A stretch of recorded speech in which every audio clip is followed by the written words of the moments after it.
Hey guys, have a look at this. This may be a massive factor in why your foot pain, whether it be plantar fasciitis or toe pain or a sprained ankle which hasn't gotten better, or some other foot pain hasn't gotten better, or at least a factor in why it's being so slow to get better.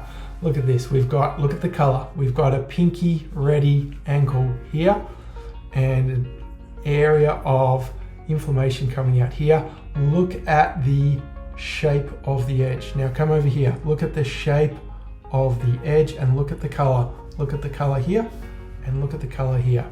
What's the difference? The difference is the blood is being held in here. We have a sprained ankle and we have tissue inflammation, and the fluid is being held in here by impaired lymphatic drainage, impaired venous drainage.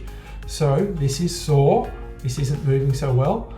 Now this is, believe it or not, 45 minutes later. So this isn't like, 3 weeks later and it's gotten better. This is after one treatment. And we've freed this up so that the lymphatics and blood flow have been normalized. Now this can be a factor in a long-term problem like plantar fasciitis, foot pain, toe pain, just as equally as this can be an important factor if you sprained your ankle. Let's have a look. All right. So the question we're always going to get is, why isn't my foot pain getting better, or why is it so slow? How can I speed up the recovery? Okay, so the fundamental thing we're looking here is, and we're going to keep it real simple, it's blood flow, and we're looking at plumbing. Yes, that's right guys, as simple as plumbing. And if we just go as simplistic as we can get with plumbing, we think of a hose, and a hose has water going through it. And if the hose is nice and straight, we have fluid coming through. But if we kink the hose by something pressing on the hose, the water doesn't go through as well. Okay, and that's the concept we're going to look at here. So if we have our foot and we have inflammation, and the inflammation can be chronic. Chronic just means long term, okay? Chronic doesn't mean bad.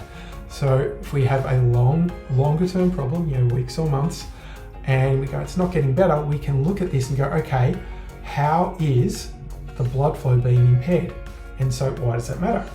So if you have a tissue which is damaged, you need to get white blood cells in to eat up the damaged tissue. You need those white blood cells to get back out into the lymphatics and into the venous system to clear the way for the new tissue to heal.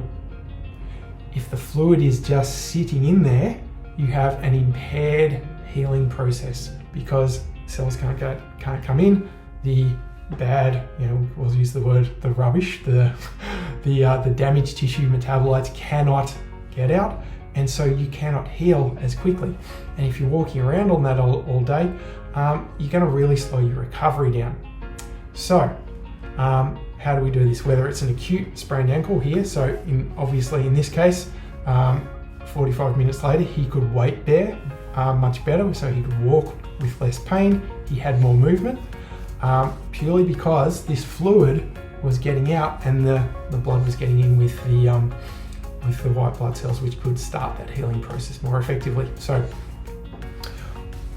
how do we do this?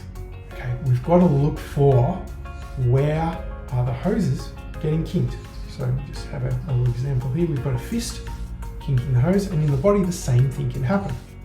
So it can happen from muscle tension. Muscle tension can put a pressure on the venous system, the arterial system, the lymphatic system, and effectively kink the hoses. That tension, while it stabilizes the area, if it hangs around, it can slow down the healing process. Now, that's locally, but we can also have mechanical tension or mechanical changes kinking the hose.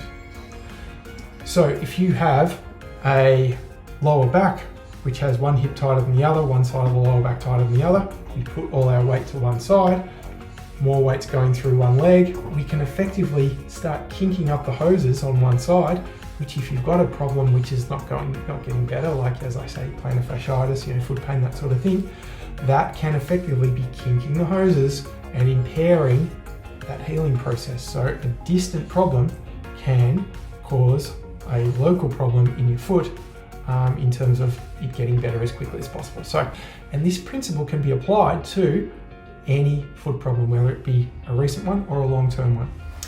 And so this can be a massive factor. As you can see the change in the fluid mechanics, and imagine how that would impact the healing process of a foot problem. If you want forensic analysis of what's actually going on in your foot and what's been building up over time, and have that taken out for you, what you can do is you can make an appointment with us at Recharge, and there's a link just there, and we can arrange for one of our osteopaths to more forensically examine your foot, your lower leg, your lower back, even sometimes all the way up to your head, neck and shoulders, because if that's tight and twisted, we get an alteration of alignment down through the rest of your body, and sometimes that can be a component in slowing a foot to get better. Crazy but true, right? So if you want to have an assessment and you want that done for you, just have a click on the link below and we'll catch up.